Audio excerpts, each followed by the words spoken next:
Okay. Good day, everybody. Thank you for joining us on yet another episode of the podcast. Today, we're going to be having a conversation around farming, innovative farming made simple. And our guest is the phenomenal lady. I like to call her Lady Gladys Etema. She is the founder of Etema Farms and Agro Consulting Limited. And so, before we delve into the conversation, I'm just going to read out her bio so you get to know a bit of her and to proceed to the conversation. Gladys Etema Igomu is an entrepreneur and a passionate farmer with over 8 years of experience in innovative agriculture. She specializes in greenhouse management. She specializes in greenhouse management, innovative agriculture, uh, hydroponics, vertical farming, uh, sack farming, and modern cultivation systems. I like the part when I saw sack farming. Wow. That is transforming food production. I like this.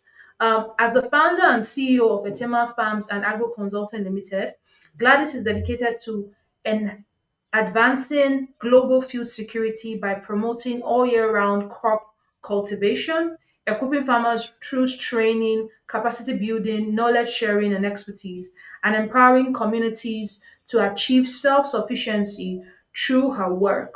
She is not only redefining farming practice, but she's also inspiring the next generation of farmers to improve innovation for sustainable agriculture.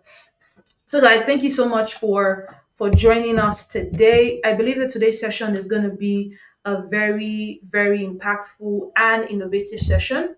Yes, it's going to be impactful and innovative session for us today. Lady Gladys is here. Lady Gladys, thank you so much for joining us today. Thank you. Thank you so much. Thank you so much. I'm happy to be here. Fantastic, fantastic. So, as we delve into the conversation, my very first question to you at this time is what sort of inspired your journey into innovative uh, farming, and why do you believe it's a game changer for Africa's future? Okay, so what inspired me basically was first of all when I was much younger, when we go home, when we go to the village for festivities, we follow my grandmother to the farm, and Mhm. so then we'll help her, and when we come back, we get maybe incentives for going. We get cricket, or you get mango or something. Wow. So. But when I was ready to enter the university, I actually wanted to study medicine. After me and Jam kept jamming ourselves. So a friend of mine was like, agric sector is nice. Why not try agric economics? And so I applied agric economics, and then I got agric economics, agricultural economics. And so I think I fell in love with agriculture again during my 200 level, where everybody will have their plots to take care of. Maybe you grow in the school farm, you have your Yeah. beans plots and everything. So I fell in love with agriculture again. I was dedicated, and during our IT, I remember we were going, because we did our IT in school. I and my friends were going to school, and everyone was like, I think I'll be a farmer one day. Everyone was like, I think I'll be a farmer. I also say, I think I'll be a farmer one day too. And I said, when I have the farm is going to be Etema Farms, my middle name. So, Oh, and yeah, so so that is how I had it in mind. And after school, when I looked for a job in one or two places and I wasn't getting, I was like, why not go back to this farming that you've always talked about? So I applied to a farm and I was accepted, and starting from there, and one thing led to the other. After about 8 years, I have my own farm, a small place to start with. Yeah. oh So wow. it's Wow, really born wow. out of passion, and out of love for agriculture, and also the impact I have seen creating in people's life and the people it feeds. So yeah, I say let me take it as a Mhm. full-time job. Oh wow, wow, wow. I like how you talk about the fact that your first experience with it was from your grandma, and then okay, you got into uni, you got your first plot. You're like, okay, I think I really want to do this, and somehow life gave you the opportunity to sort of do this, and 8 years down the line, you have your own business, that you Yeah. are not just producing food, you're also helping others that want to get started on this journey, which is really Mhm. beautiful. While I was reading your bio, talk about sack farming. I was like, hey, I think you're going to give us more light on that, like sack farming. So I think about it as that means people can actually practice like urban farming. People that don't have like plots of land, as long as they have Mhm. sacks, they should be able Mm. to. Mm. Talking about innovation, wow, that's really impressive. Yes, Really? one of the beautiful things that I have, one of the beautiful innovations that I have tried out myself in recent time is sack farming. Like I am Mm, amazed. Yes, I'm amazed why all the people in Nigeria or even other parts of Africa or the world are not doing sack farming, especially this yam sack farming. Like, wow. yes, I've been seeing it, and like last year or last two Mm-hmm. years, I decided to try it myself. It is one of the easiest things to do in this life. So you get a sack. Yes, you get a sack. You just Mm-hmm. pour your soil inside the sack, and Mm-hmm. then you get your yam seedling and put Mm-hmm. inside. It could even be the butt of the yam you have been cutting in your kitchen. Put it inside, bury it, and then leave it for like 2 to 3 weeks. When the tendrils start coming out, just look Mm-hmm. for a support for it, and you can go and sleep. Ah, There is wow. nothing more you need to do. Like, I don't add fertilizer to my own. I don't Mm, put anything. Yes, especially when you are doing it during the rainy season, it's like you just bury it there and you go to sleep. And after like mm, 5, 6 months, you come back, you see your yam there. So mm. it's sack farming is one of the easiest thing that anybody, if you are not doing Ah, sack farming, honestly, you're not doing good to yourself. Getting Ah, free Lady yam, Gladys, yes. Lady Gladys, I'm going to say something to you now. You have just Okay. used your hand to put yourself into something. So, in October, yeah, after the virtual conference I have in September, in October, I want to do something called Operation Feed the Nation, which is more like a 90-day challenge of grow your own food in your backyard. So Okay. automatically, you're going to be one of the instructors. Since you say No sack farming, problem. because I was basically thinking about it along the lines of like tomato, pepper, things you could grow easily with sack Yeah. or in buckets or in bowls. Now that you have Yeah. said yeah, you're going to be one of the instructor in that our Operation Feed the No Nation problem. challenge. That is October. Since we are doing independence, that's our own way at No AIAN to go out. problem. So thank you for Anything that saying that, that. that that brings food to the table, count me in. Guys, you hear that? We have an instructor for that challenge. Mm, So mm. for someone who is like completely new to agriculture, how can they identify like the right entry points into modern farming? How can they sort of identify? Would they go into like greenhouse, hydroponics? What would you advise? Okay, so before you even enter, I would advise that you visit farms. Mm, Take a look. Yeah, go to farms. Don't even go to one farm. Go to two, three, four, as mm, many farms as you can go that maybe yeah, into greenhouses, into hydroponics, so that you yeah. you take a look at what is happening there. And Mm-hmm, then you also have to know the resources you have. Okay, so first of all, you go check out other farms, do your research online. Thank God for AI. Even Meta yeah. AI can give you enough information. You get the foundation or basic Mm, information from the internet. Then you yeah. now go on to visit farms. After Okay. you've visited the farms, you come back and sit down and ask yourself the following question: what have I seen from these farms?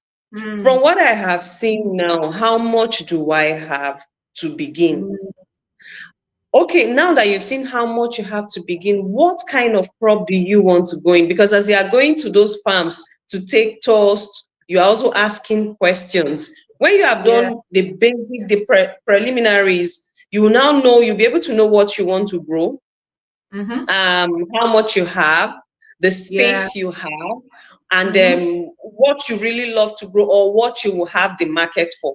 So when you've yeah. gotten all this information, yeah, when you've gotten all this information, You now say, okay, I want to start with hydroponics. And this is the Mm, type of hydroponics I want to start with. Or I want to begin with a greenhouse. This is the size, this is the location, and this is what I want to grow. So the first step is to do the feasibility preliminary. study. Just start Mm, with the information first. yeah. So I would say Wow. that's the entry point. Yeah. Fantastic, fantastic. So, in terms of like greenhouse farming, really, how does that work? What are like some of the basic steps? Like for a person now that maybe does not have too much land expanse, do you have to like how does that actually work? Do you need like a lot of land to do it? Like what's the basics? What's the basic for setting up a structure that would yield at least help in yielding results? That will yield what? Help in yielding like all year round results because that's like the essence of greenhouse. I should be able to Yeah, get yeah, to yeah, yeah. Okay. all year. So the basic thing is, again, what do you want to grow? Mm.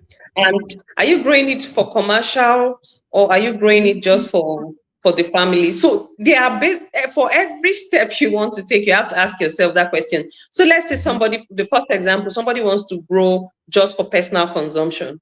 So you Mm-hmm. have a small space in your backyard or somewhere close to your house, or Yes. maybe a land you bought but you are not ready to build on it yet. And let's say the land is just about one plot of land, which is maybe like 25 meters by 15 meters or so. A standard greenhouse structure is about 24 meters by 8 meters. So the length Mm. is like 24, the breadth Mm-hmm. is like 8 meters. There are smaller Mm. sizes of like 12 by 10 meters. Mm. And if you want to do it in your house, by all means, that you don't want to go for the basic or the standard, you just want something, a DIY. You can even Mm-hmm. have your own greenhouse for your family, maybe 3 meters by 6 meters. So Mm. that's not a very big portion of land. So you just get somebody, an expert, that will come and, okay, find the best location or direction for the greenhouse. You install it, and Yeah. under there you can produce your vegetables or whatever you want to grow, whatever your family needs are, or whatever your Need. climate or your environment can Mm. take.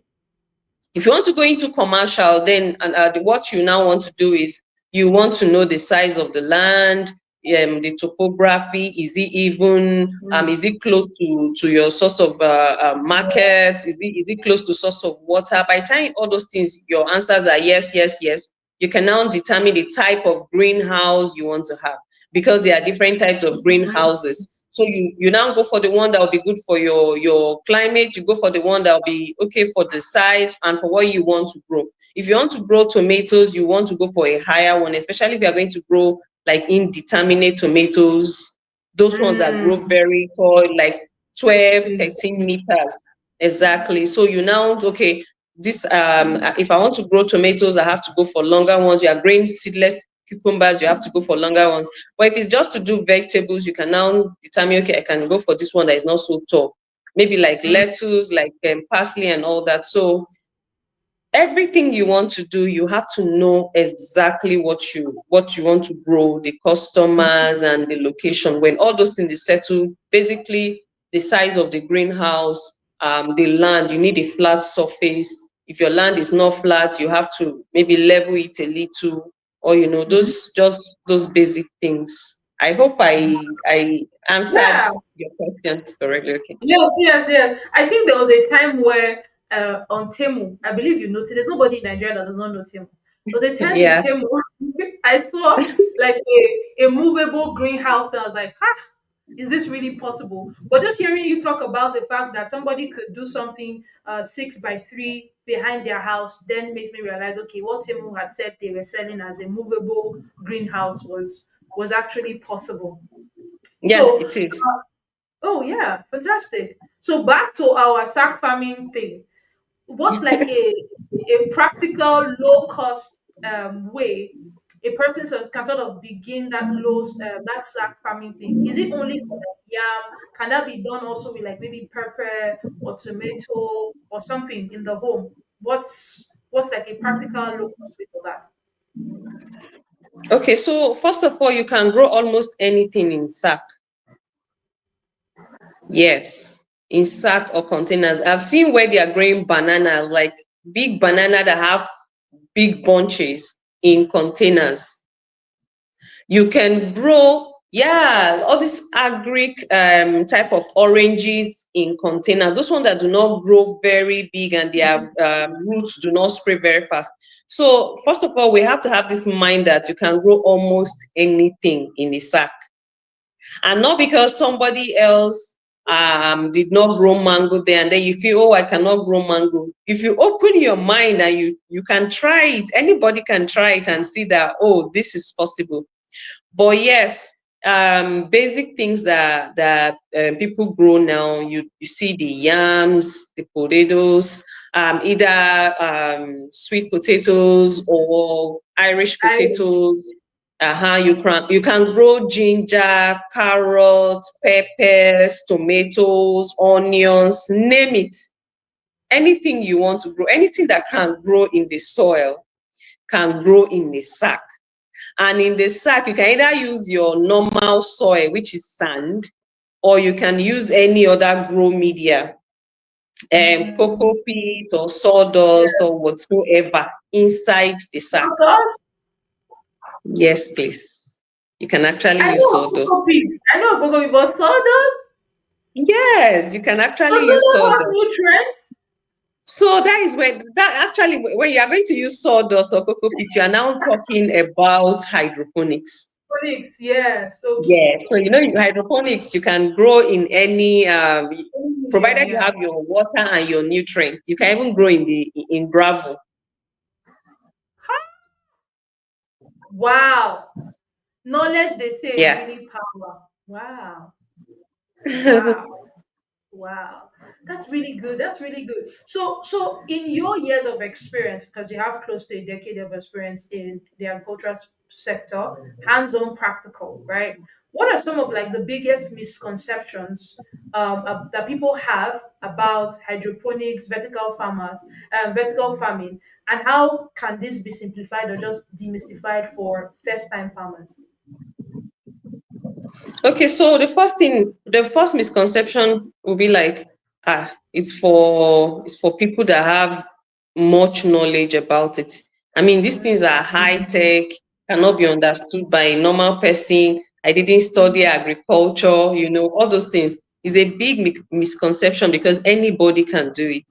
In fact, Mm. if you have a passion for it, you can even do it better than somebody that has been doing this thing for like 10 years, because it comes from the mind. Yes, it's just for you to get the concept. The concept of hydroponics is you can grow crop anywhere where you have water, nutrient, you have light, you have Mm. anchor, something to support the plant. And Yeah. then, of course, oxygen in some cases. And yeah, so when you have these things, you can grow crops. So, with these things I have mentioned now, if the people have been doing hydroponics inside container, let's Mm-hmm. say inside a sack or Yeah. inside a bath, just knowing this concept now, you can do your own hydroponic system inside a cup, maybe your drinking cup. You need water that has nutrients. You need Yes. something that will give it support, and you need light. So even if it's inside your kitchen or your bedroom and you have a LED light, a Mm. special light that can make that plant grow, you would have grown this thing anywhere. If you are there, if you don't want to go for LED light, even if it's just the sun, you can use your favorite shoe, put cocoa peat inside, make sure it has nutrients or whatever, and grow crop there. So it's first of all for you to open your mind and have the interest. It is not rocket science, it's not difficult at all. Most people that are going to, maybe just people that are hobbyists, that just, oh, let me try this hydroponics thing.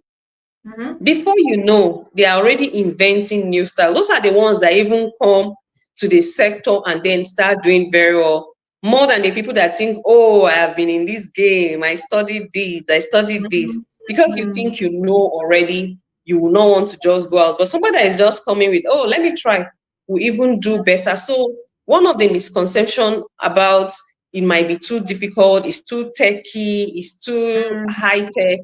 It's not true. Secondly, will be that it's expensive. okay, let's talk about that. Yeah, the misconception will be like, oh, this thing is expensive, but growing, I just talked about like having a greenhouse at the back of your house using 6 meters Yeah, by 3 meters. You can even yeah, have less than that. That will not be too expensive. With about yeah, 100,000, 200,000, you can set up the structure and you can always improvise. So if the yeah. top is supposed to be made with polyethylene sheets or other kind of materials that is UV protected, or the sides are made by tough nets, UV protected nets. You can decide to use. I went to see a friend of mine who is doing a project recently, and they actually use this mosquito net. You know the ones on the window? Yes. Yeah, They constructed a fine structure that at least can carry them for, like, they wanted to do a nursery and grow plants inside for a particular period of time. That can yeah, take them for like 2 months or 3 months, and it will stand, it will serve its purpose. During that yeah, period, if they have money, they will now be able to build bigger one, because the greenhouse, what does it do? It prevents insects from coming in. It prevents yeah, excess water from coming in. So if the yeah, greenhouse, you want to start small, you can just use materials that might not stand the test of time and the hot sun, but at mm, least can give you what you want at that point. You yeah, understand? So the size, the material, yeah, and your innovation can help reduce the price. But of mm, course, if you're also thinking of the price for commercial farmers, you can think about it that when you have a greenhouse structure, a good quality greenhouse structure can stand for 15 years. Even if you yes. have, yes, even if you have even 20 years, if you manage it very well. Because Wow. I know greenhouses that have been there for like 10, 15 years, as I am right now, and it's still good if they keep maintaining it. If a small Maintaining part it. here, you sow it and all that. Mm, So if you look at the long-term profits, you will see that it's not really, really expensive. You'd have made your money a long time ago. So maybe mm, maybe in 5 years, or even in less than 5 years, you've made your money. So the other 10 years, you are just getting more, getting more. So in the real sense, for commercial production, it's just the initial cost. wow. Thank you for just sort of demystifying it for us and just giving us real life case studies or case examples.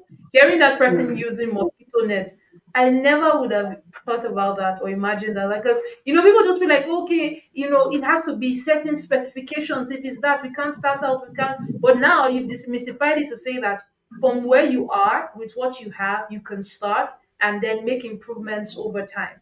So thank you so much Exactly. for You're sharing that with welcome. us. Thank you. So, like, what are some of like the key things or key factors, three things specifically, a first time farmer must focus on to sort of avoid failure when starting out with modern Okay. farming? First Yeah. of all, enough. I cannot talk enough about making your research. Knowledge. Do a lot of research. Mm, Because if you don't do research, I have known people that want to or went into greenhouse farming with somebody telling them, maybe they see that the person has money, and the person already, okay, for example, let me say Mr. A has some millions, let's say like 10 million or 20 millions, and then he went to a conference or to a workshop and he heard somebody speak beautifully. Oh, greenhouse is fantastic, hydroponic system is the in thing. You plant, you just invest 1 million naira, in 3 months you have 50 million naira, is effective, is sweet. And the person, oh yes, yes, yes, that money I have in my account, I am heading into greenhouse farming, I'm heading into hydroponics, only for yeah. you to now put all this money, and then you realize that, Omo, this thing Mm, is not what they told me. They didn't Yeah. tell me about climate. They didn't tell me about how the fertilizer is different from the normal NPK they are selling in the market. You have to Yeah. use soluble fertilizers if you are going to go through drip irrigation and all that. So the best thing to do is do your research. Go to different farms. Mm, Become a farm visitor. Go to farm A, see farm A very well. Okay, ask questions. Go to farm B, compare and contrast. By the yeah. time you have done all that, you will be able to now know, okay, at least you've seen people's farms, you've had experience, you'll be able to make better decision. And then another thing I will say is get a mentor or Mm, a partner that yeah. knows this thing, so that Mm, as you are going, if you are having challenges, see, maybe somebody can say, Gladys, I see, I planted tomatoes in the greenhouse. So instead of the tomato to be getting ripe, it's not ripening, and how many months have passed?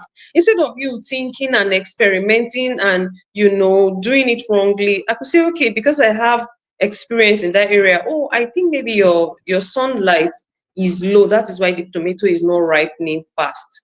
Or mm, if you are complaining about insects, okay, maybe you can use this particular insecticide. Or maybe you should be locking your door more. Or maybe you should be doing one or two things more. Or maybe you should check an opening in mm, your net. Having a mentor or somebody that has been into this thing will go a long way to help you. yeah. And then another point I'll add quickly is your target market. So because you know that, people buy pepper, bell pepper, Yeah. those big pepper, is in high demand, and then you put it commercially, you start producing pepper. There are times that pepper is available everywhere, Yeah. that you can buy a kg for like 2,025. And then there Yeah. are times that pepper is not available, that pepper can go to like 6,000, 7,000 for a kg. So learn the market. Yes, you learn the Mm, market. There are times that if you go to Malam, you see yeah. one bell pepper for like 200, 300. There are times that Yes. you go to that same size of pepper, Malam will tell you, Madam, is 1,000. Oh. And you'll be like, Yes. is it not this pepper I bought in January for how much? So it's good you learn the market, so that Mm, you are not producing at the time where it's all over the market, and then you will not make your profit, or you are not producing a particular thing that people in your environment are not going to buy much. mm, Yeah, so there are different types of tomatoes. If I'm in my village and then I am producing like cherry tomatoes, or cherry tomatoes are those tiny tomatoes that you can just snack on them, just mm, wash and then eat. No, you can use it for stew, but it's not really for stew because some of them have this sugary taste. Or you have beef tomatoes that can also be used for stew, but they are very expensive. The seed is expensive. So if I'm growing that kind of thing in my village will, first of all, they'll start saying this my big size tomato is not a normal tomato. Because if one mm, tomato can be giving you like 400 grams and is this big, ah, they say it's all this plastic, is the one that used to mm. kill somebody. You understand? But if you are doing It's that GMO. in GMO, if you are doing that in Abuja right now, and you take it to ShopRite, or you take it to other people that buy, they will rush and appreciate it. So Yeah. understanding your market too, understanding your market, making research, mentorship, joining a group that is into this thing will actually help. Fantastic. You have already segued into my next question, which was around the area of like training, mentorship, and just seeking guardians, right? Because people feel like, Mm. okay, I have the money, I have the time, I should just go into it. But somehow you sort of talked about why there is an important need to have a mentor on this journey so that they get the value that they need for their time and also the value that they need for investing their resources into it. Then let's just talk a bit about like technology, right? So Mm. people talk about like agri-tech. How do you see like technology or even digital platforms sort of shaping farming across Nigeria or even Africa? And how can young people sort of leverage on that to their advantage, especially people practicing agriculture? Okay, so it goes a long way to help. So one of the technology that is really helping now this kind of precision agriculture Mm-hmm. Mm-hmm. that helps you to know the quantity of water to give at a particular time, the Mm, quantity of nutrients to give. So it helps you to reduce waste. You're yes. not just doing guesswork anymore. You know Mm-hmm. exactly the quantity of water to give, the Yeah. nutrient that is missing. It helps you cover a lot. Like in hydroponics, if you have like some climate smart technologies, like something that tells you the temperature of the Oh, like the growing IoT. You have environment. IoT on your farm. Exactly. The temperature of the greenhouse, the Yeah. humidity. If the Yes. humidity is high, you know that okay, you have to reduce water. You don't allow water to pour in the environment because a high humidity will lead to bacteria or infection Yes. growth in the greenhouse. Or the one that tells you that sends a message to you on your phone or on the system that your plants need water, that the soil moisture has dropped below 20%, and now you have to top up water. So technology has come to make it very easy for you. Or if you have the one that will just send a message to your phone or to your smart wristwatch and tell you the temperature in the greenhouse is very high. Now maybe you just go on and you just turn on the shade net, or you Mm-hmm. remove the curtains, or you turn on the cooling system in the greenhouse, or the hydroponics, or whatever you are a system you are using. So yeah, technology is really helping. It makes life easier. It makes you to stop um, guessing, oh, could this be the problem? It helps you to know the exact problem, and it increases yields and efficiency. Wow. I also want to believe that that could also even help with like IPM, with like pest management as well. Just helping Yeah. as Yes, yes, well. yes, it does. It does. It does actually. Fantastic, fantastic. Thank you so much for sharing that. Now, Thank my you. very next question to you at this time is, for someone listening right now, right, and they want to sort of take action right now towards starting out farming, what would you say is the step they can take for the next, let's say, 30 days to start out their journey? What's like the very first thing they should do to start out their journey? Read more. Read more about it. What do you want to start? Honestly, you know why I keep hammering on that? I bet you Yes, that's not the answer the audience was expecting. Like, read more? Should I read? Why? yes. Read more, visit farms more. I'm saying this because I've had a lot of people come to me. I was like, hey, I started this thing, is giving me headache. I don't think I can continue. Or you are traveling and then you are seeing greenhouses on the road that are abandoned. If you travel Mm, on the road, you see a lot of people have abandoned their greenhouse, is torn, is this because it is not what people told them it is. yeah. Understand this thing first before you go inside.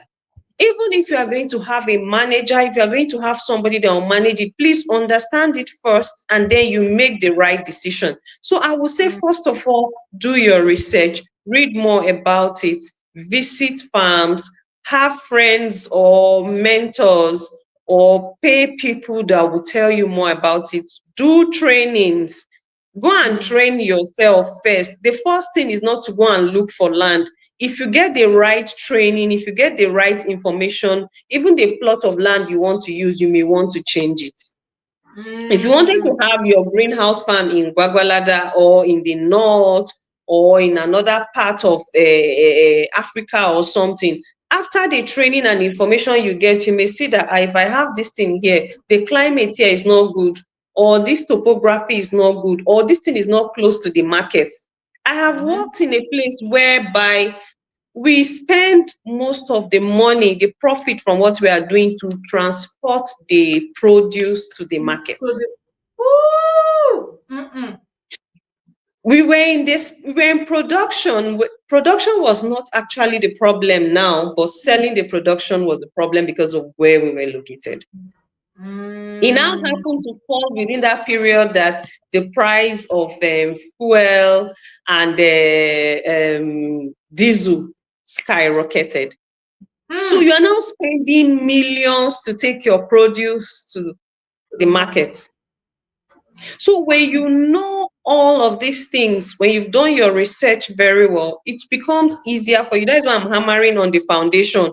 The foundation is very important because imagine you Mm, are finished, okay, I've gotten a land, let me just buy this. And there are different types of greenhouse structures or hydroponic system that you practice that will be helpful to you. So mm, I would say invest more on the foundation. So imagine somebody that wants to build a house and was very much in a hurry because he has money. And anybody just came, he built house, he didn't do the foundation where you enter inside the house, before you know, water will start coming in, this one will start happening. Then somebody that had the money got the right information and say, oh, let me do my DPC, very high standard, this, and when you build on that house, it will stand the test of time. Even if it's rent, you want to rent that house out, people will pay more to remain in that your house. Even if you say, no, I want to increase the money, they'll remain in that house than go somewhere else. So I am speaking more on the foundation. Get your foundations right. Ask questions, go for training, go for workshop, use AI as if you want to kill it. Ask all the questions. When you have gotten all that, then you can mm, now say, okay, I want to go into greenhouse. How much is this? What kind of structure should I do? I want to go into hydroponics. How much is this? So after all that, you can now talk about what market do you have? mm, Which people am I producing this thing for? What mm, crop can I handle very well? If you are starting out, you should do a little of tomatoes. Tomato has much problem. You may want to start with cucumber. You may want to start with leafy greens and then start growing in it. When it comes to greenhouse farming, I feel that tomato is one of the ones that is technical, is inside a greenhouse or hydroponics to balance the nutrients, to be able to take care of it. If you are planting tomatoes in the greenhouse, automatically you have to find a way to pollinate it.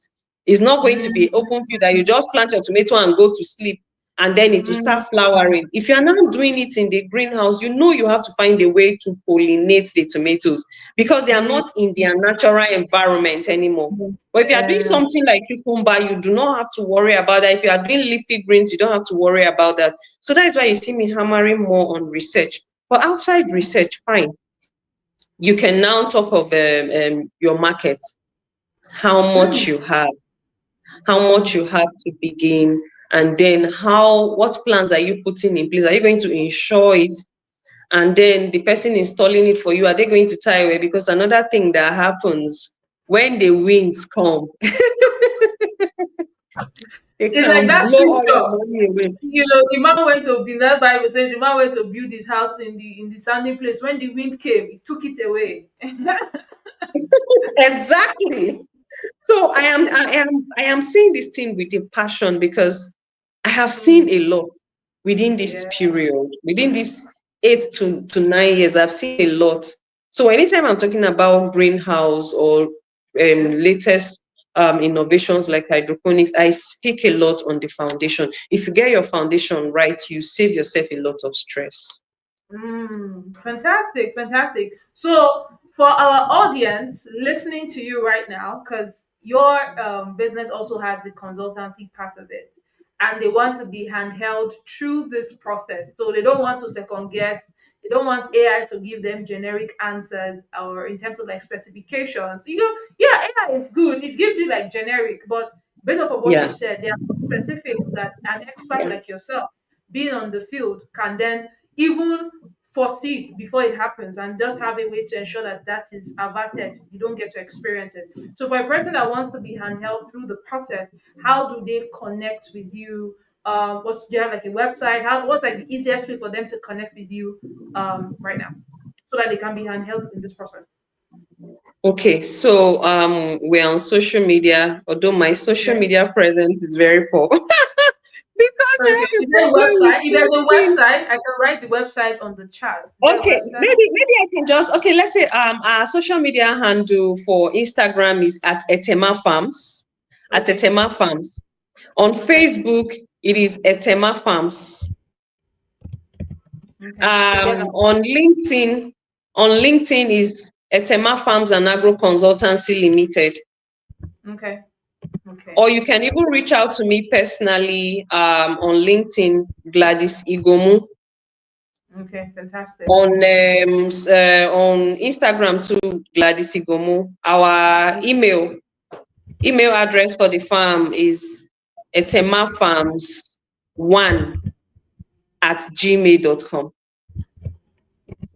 Okay. Or my Fantastic. phone number as well. Call it. Call your number. Um 080 Okay. 74 Okay. 159 Mm-hmm. 227. Fantastic. Yep. Fantastic. It's been dropped to the audience. So your email, your Instagram handle as well, and LinkedIn. So guys, for those people that want to be handheld through the process, you don't want to do it try by error. Lady Gladys and her institution, they are available for consultancy, and they'll handheld you through the process. So you don't go and waste money. Because like she said, she kept saying training, research, training, research. So this is one thing I believe about coaching and mentorship. I think of it as a way to sort of have like bridge the gap for yourself. What you would have learned by experience for 3 years, you can get in contact with a mentor or a coach. They turn that 3 years to 3 months for you because they know Exactly. exactly what you need to do. So you are saving time, energy, and resources. So guys, leverage on the opportunity, and maybe God willing, she might give you guys a discount because you guys came from here. So Mhm. Let me know you are coming from her. just say you are coming from AIAN and you get a discount from the. She has Yeah. assured us now that you get a Yeah. discount. Fantastic! Thank you so much for Thank being you. gracious to us like that. So looking ahead, this will be like my final question to you today. Looking ahead and just looking into the future, what do you see unveiling for us as for Nigeria and Africa through this methods of farming? What do you see unveiling for us? Do you think that there's so much potential for it? What do you see just looking ahead? Oh, I see a lot coming for us as Nigerians and Africa because this is the future Okay. of agriculture. Hydroponics uses less Yes, water, it is. it uses less space. Mm, You know, it uses less time. You don't need to be there 247 like our conventional mhm, farming. So this is the future of mm, agriculture because every day development is coming. Before you yes. know, you will not have enough land like we used to have.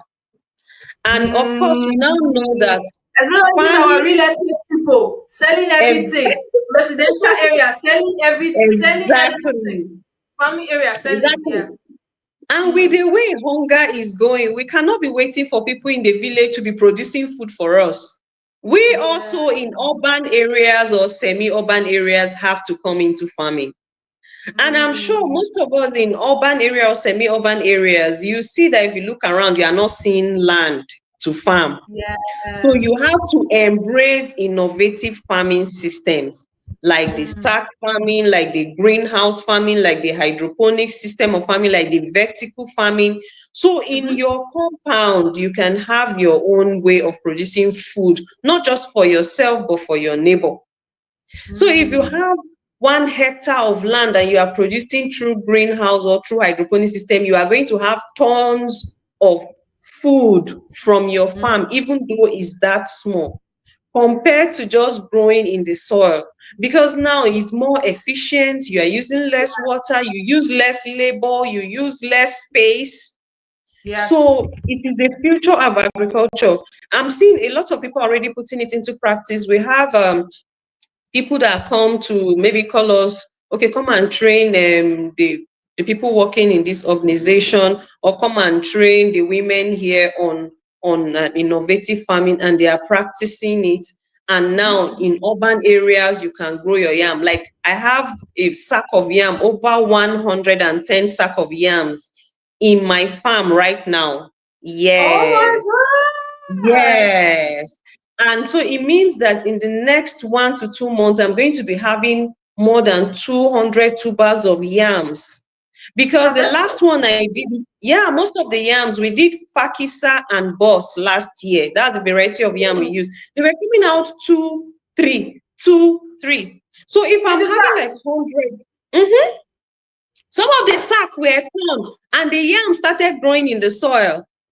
So I'm looking at I'm going to have about 200 averagely now. Let me not over project. 200 tubers of yam will be enough for me and for my families or for the people close to me or for my partners for a period of time. If you want to buy yam before, where will you go to? You go to Benue State. You go to Yeah. Nasarawa State. But right here in FCT, we are able to Mm, have yams. People are mm, growing more vegetables. You mm. have tomatoes in your house, in front of your compound, or in your compound, you have vegetables. Your neighbors will come and knock on the door. Well done, ma. Well done, sir. You are now becoming the most loved person in your streets because you have things growing in your compound Yes. right in town, something that is not happening before. So a time is going to come that when people embrace these innovative farming techniques, that there will be surplus food everywhere. You will not go hungry. And the people that are putting so much chemicals and selling things in the market, you save Mm, yourself from all those things because you are now yeah. growing most of your food, if not all by yourself. So yeah, it's going to help Nigeria, it will help Africa, it will help the whole world with the way Mm. that innovation in agriculture is going, and it's very easy to practice. Yeah, I think that I like how you sort of demystified it. Especially when you talk about this sack farming thing, it then makes it look very easy. Like it's not a complicated rocket science. Anybody can do it. And just hearing your own yam story, like having that number of yam, you could have that for your family for 4 months. You're not thinking of buying yam again. Yes, yes. If you even And you preserve it, you save can so have much it till money. the next growing season. Yes. Ah, Lady Gladys, back to our first proposal during when we begin this call. Our October Operation Feed the Nation challenge. We are doing it. Ah, this is No more problem. evidence that we are doing it. Yeah, because I feel like these are things just much more than just producing food for yourself. I feel like it's also like an exercise activity for people. Mm-hmm, Gardening is a mm-hmm. wellness thing for people as well, because you are also sure Exactly. of what you are eating. You're the one that produced it. Yes, You are sure of what you are yes, eating. And so even yes, when you know the price of food is expensive and all that, and we're not saying you're not going to buy from the market, but you still have things that you are growing that helps you save yes, costs as well. yes. Mm. That's It's really just like what I was thinking. If you have pepper, tomatoes, onions, and some of these things growing in your compound, all you need to get is just your major food, maybe gari and yam. So and maybe fish or beef or chicken. gari and yam, one thing that COVID showed everybody is that food is the most important thing. God forbid we are not going Mm. to have a lockdown again because that thing will money. Imagine if there is another lockdown. God forbid. Woo! And you, and you have not learned how to farm. How will you survive? But if you have all those things, the kind of neighbors you will have and the kind of you just turn to the celebrity on your street. You even start teaching people there and then. Honestly, food is the most important thing. It's becoming almost like a life skill to know one form of innovative farming or the other. It will help you. It will help your I family. like it. And like you were You saying, like it makes you happy. There is this mommy that she's related. So I go to her house, I help her to set up her garden. Every Saturday, she is retired. Every Saturday, she and her husband walk in their garden. She'll call me. Mm. She say, my daughter, I have plenty water leaf. I have pepper. I have this. Everybody in my area, they come to me, they come and smile at me. She has pawpaw in her compound. She Oh has my so much. It god! gives her joy, yes. So now that they are retired, that is what they look up to every time. It Mm. gives them money. They are beginning to sell. I told her to start selling the pawpaw seedlings. So those small Mm, ones, they now package it, they begin to sell. It's giving them money, it's making them happy. Like you say, it's also a form of exercise. Standing up, stretching, going around is really very nice. wow, fantastic, fantastic. So this is like my final question for you. Is around youth involvement in agriculture. You know, despite the tremendous things that is happening within the sector and within the space, a lot of young people still think of agriculture as a drudgery task, as something that they don't want to be part of. Like it's not stylish, you know, I'm working too much under the sun and everything. What's your advice to any young person listening to us today that is still sort of on the fence, contemplating whether or not this is something that they want to do? What would you say to that young person? I think any youth that is still thinking that is for old people or is for there's lots of drudgery on all those things. That means you are not seeing things on social media. Not seeing. Are you seeing Samson Obole? Are you Yes, seeing? Are you yes, seeing him? Are you seeing Gladys Igomu? Does my finger look like I am suffering no. too much under the sun or this thing?